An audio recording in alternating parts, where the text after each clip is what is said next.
ये है मेरी हानिकारक बीवी।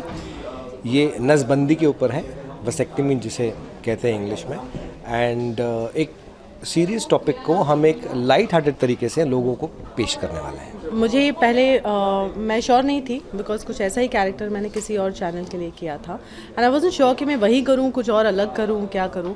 बट सोनाली जाफ़र जो हमारी प्रोड्यूसर है, मयूरी जो हमारी क्रिएटिव है, उनको मुझ पर बहुत ज़्यादा भरोसा था, तो I went with that and I decided to do it. It's a very interesting character Brijesh Pandey का जो है बीपी।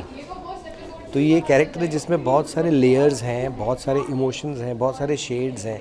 ये फ़नी भी है, ये कमीना भी है, ये रुलाएगा भी, ये हंसाएगा भी। तो ये सब कुछ इसमें मतलब कॉमेडी, विलेन, वैम्प, कोई एक वर्ड मुझे सोचना पड़ेगा है ना, नया वर्ड ऐसे लोगों के लिए। जब मुझे पता चला इसके बारे में I was like wow, makers और चैनल बोल्ड है, बहुत ज़्यादा बोल्ड है, क्योंकि ऐसे टॉपिक को छेड़ना considering India, you know, such a taboo topic, वैसेक्टमी।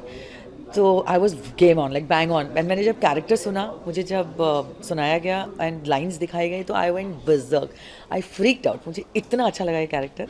And then I got co-stars which are fabulous. हर सीन में एक अलग शेड का, इसके साथ कुछ और, इसके साथ कुछ और, यहाँ पे झूठ, वहाँ पे झूठ, यहाँ पे यू नो। तो वो कभी रोता है, कभी हंसाता है। तो to work on the character, because ये कैरेक्टर में इतने सारे शेड्स है ना, तो एक आपको सुर पकड़ नहीं सकते।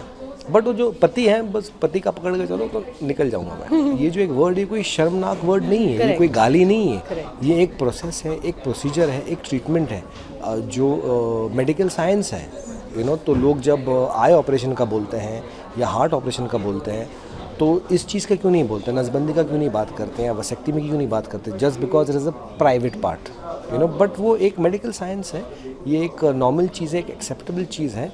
एंड एक इंडिविजुअल चीज़ है, लोगों की अपनी ज़रूरतें होती हैं, मुश्किलें होती हैं, तो जिसका ये एक सोल्यूशन है। सो इट इज़ नॉट, हाँ, हमारी कंट्री में इसको टैबू माना जाता है, बट आई एम श्योर इस बाहर की कंट्रीज़ में इतना टैबू नहीं है। It's a very normal thing for. और पहले कॉन्डम और इन सब चीज़ों के लिए भी शर्म लगती थी, बट अब इट्स नॉर्मल, उसकी एड्स बनती हैं। थोड़ी टाइम में, अगर भगवान करे हमारे शो के through we can open the vista for people in their head, तो उनकी भी वसेक्टमी हो जाएगी। तो vasectomy is not such a bad thing, so to prove a man is a man.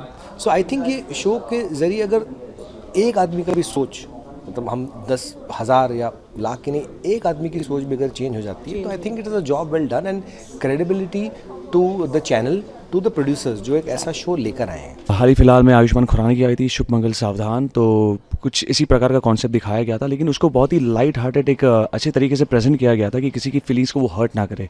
तो ऑन द सिमिलर बेसिस हम इस show को प्रेजेंट कर रहे हैं, जहाँ पे बंदी की नसबंदी हो जाती है, और ऐसा कुछ टेलीविज़न पे पहली बार आ रहा है। बट एक्चुअली इसको जिस तरीके से हम प्रेजेंट कर रहे हैं, एक पॉजिटिव मैसेज दे रहे हैं ऑडियंस को, कि एक जो मेल मेंबर होता है परिवार का, उसका काम सिर्फ वंश को आगे बढ़ाना नहीं होता है, और भी बहुत सारी चीज़ें होती है जो महत्वपूर्ण होती है और वो ज़्यादा मायने रखती है।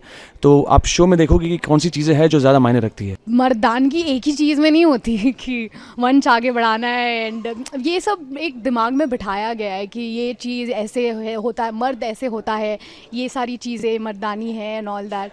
तो it's time to break that. Let's talk about नसबंदी, let's talk about population control. ये तो मैं पहले एपिसोड से ही बोलती रहूँगी मैं इसमें शो में।